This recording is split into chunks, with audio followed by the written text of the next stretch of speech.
prevented. It has taken 5 or 6 years to actually get the bill passed, where we're going to collect the data.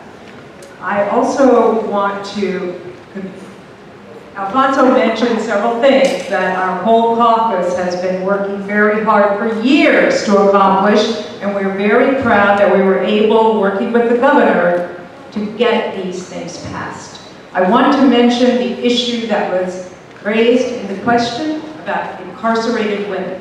Women are being incarcerated at much higher rates in Virginia and across the country in an astounding way, and our criminal justice system is not able to handle it. I have met with a number of recently released women. I've been working with Guest House in Alexandria, and I'm going to talk longer, so. And I have learned a number of issues that need to get changed. The one thing that struck me the most when I met with the recently incarcerated women was that women are charged for menstrual products when they're in jail. They have to pay for them, or they can't have them. Yep. Now that is ridiculous. That is insulting, that is stupid, that is discriminatory. And I put in a bill that said that women would no longer have to pay for feminine hygiene products when they are incarcerated in jails or prisons. And I worked with the Sheriff's Association so that they would support this. And I'm going down to their convention in a few weeks to talk about it with them and work out ways to handle that. This was the first bill ever in the nation that got passed, and I have worked very hard to follow up on it.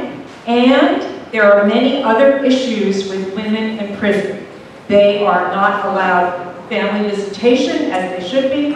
Their mortality rate is higher. They don't get the health care that they need. And I have taken this on as a crusade, and I have a panel of incarcerated women who have been recently released. We're going around the area talking about the problems and how we can fix them. I hope you'll come to one of the panels. Thank you. All right, we'll announce it. You actually know it. Okay, thank you.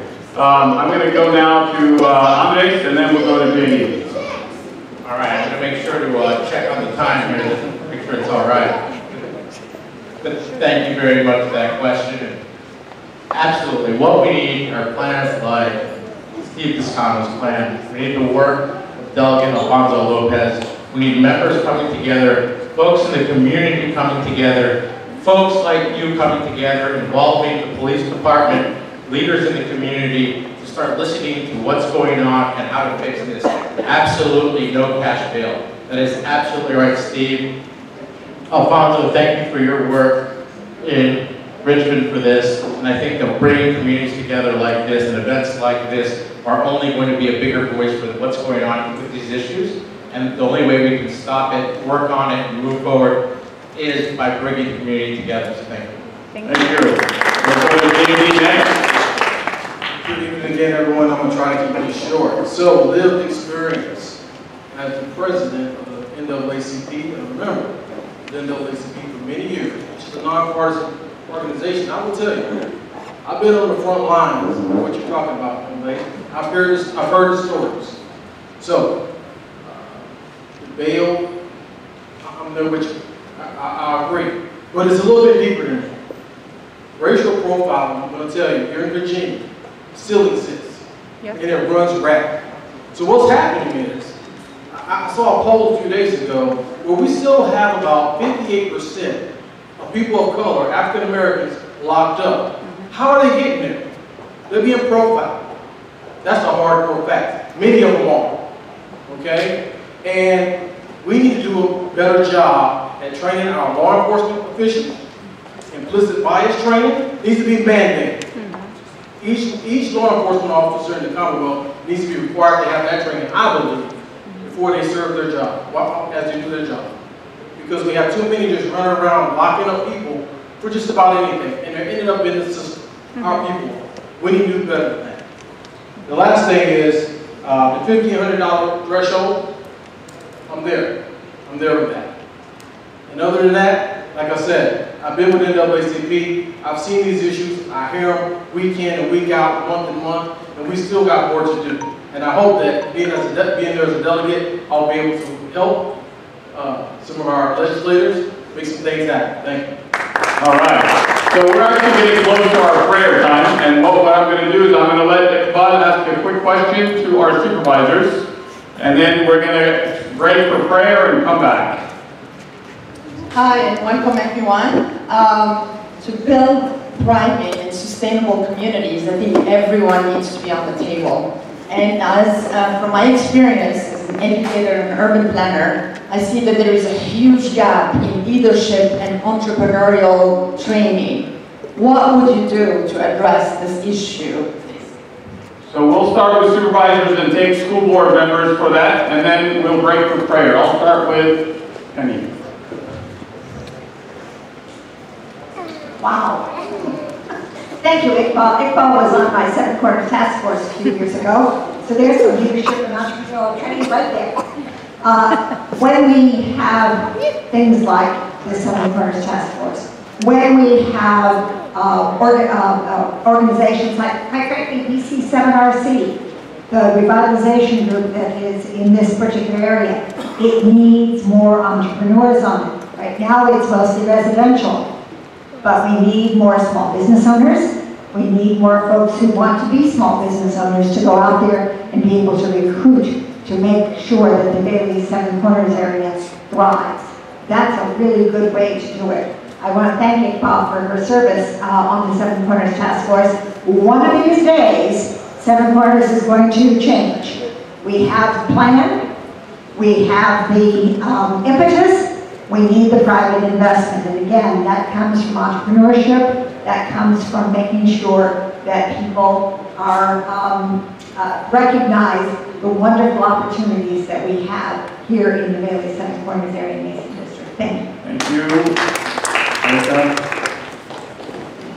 And I wanted to talk about the previous issue as well. As an intake court officer, I believe that it is critical to have, talking about criminal justice, to have gatekeepers at every level, because the law enforcement are gatekeepers for racial profiling. Then intake officers in juvenile court or magistrates are gatekeepers for racial profiling as well.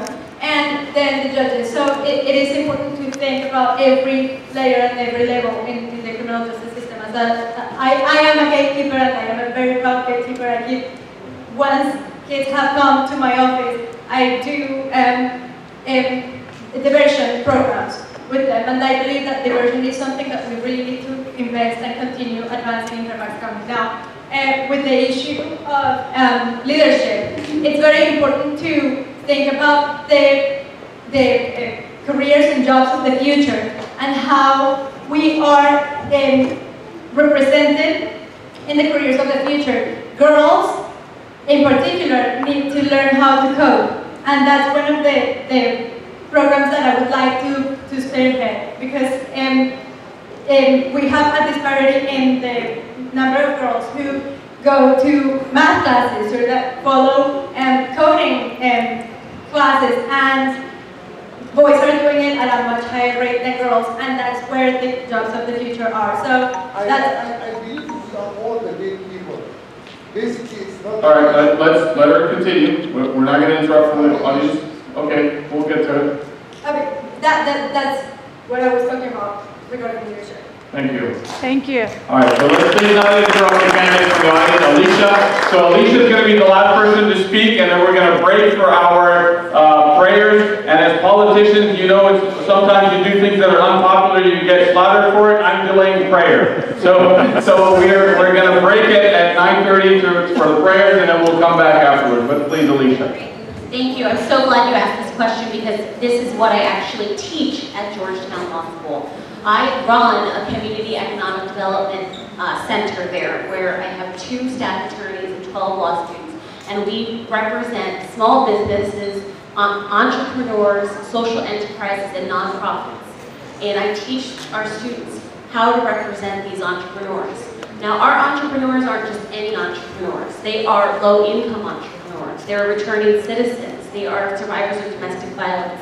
We work in wards 7 and 8. So I would try to bring some of the programs that I already do, that I already know, to Fairfax County. We work with incubators and co-working spaces. We need those here in the county. We have refraction in Reston. That's great, but it's in Reston. Let's bring something to Bailey's Crossroad. Let's put something in Mount Vernon. Let's try to invest in our small businesses. We continually grab Fortune 500 companies from other places and try to relocate them here. That's great, but we need to be investing in our own small businesses, because if you're homegrown, then you are much more likely to stay and grow and create jobs here in our community. I'll just say one last thing, is that in terms of development in our county, I am the only person in my race who has decided not to accept any political contributions from real estate developers. I think it really affects the economic development of our county. Thank you very much. So we're going to break for our night prayer, Isha. It's 10 minutes. You feel free to actually observe, or feel free to hang out here, and then we'll come back right here and come back to our school board members, and I haven't forgotten you, Soil and Water Conservation Board. We'll come right back and answer the rest of their questions.